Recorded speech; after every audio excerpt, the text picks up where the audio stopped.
Best about watching you at the venue last July was the fact that you were brilliant, first of all, live, and I knew that you would be because you were here in the studio with us earlier in the day.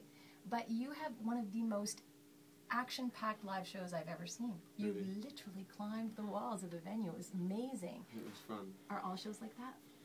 They vary from show to show. It depends very much not just on how the band and I are feeling, but also how the audience is and how the room is, and just everything. But yeah, usually it's pretty action-packed and it's pretty high energy, and that's my prerogative on stage.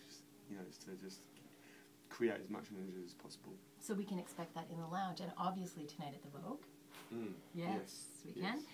So we had a brief talk before you came on the air. You've been supporting the tour for your album 2 years? 2 years now? Yeah, that's how long this album's been going, which is great. I mean, I never expected it to have such a long life, but it's had longevity, so that's good. But I'm very ready to write a new album now. I've written the album, I'm just ready to record it. When does that happen?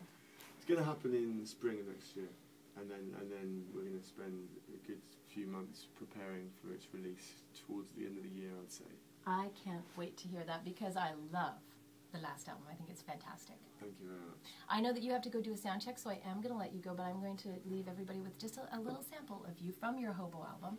Okay. I'm going to play In Your Hands. Super duper. I love the meaning of this song because you told me what it was about last time. Yeah. And do you want to just briefly go over what it's about? Oh, well, it's about, I was travelling through Europe, and the theme that kept coming from city to city and beach to beach was a lot of these young African guys who had left their country to try and find work to send money home to their families who are still living in poverty. So that's the essence of the song, but it's about whose hands you're putting your fate or your destiny into, or your life into. And yeah, it was drawn from a few stories that I heard people tell me. But it's interesting actually because in Winnipeg, I had a guy come up to me who was from Slovenia, and Yugoslavia, and he'd escaped going to the army and come to Canada, and he said that song was really his life story. Nice. So, and that's the first person that's told me that, and it was quite touching, to know that it hit someone that hard. So that's good. I think of something different every time I hear it, and we're going to do the same right now. In Your Hands, Charlie Winston. Thank you so much for coming to 100.5 The Peak.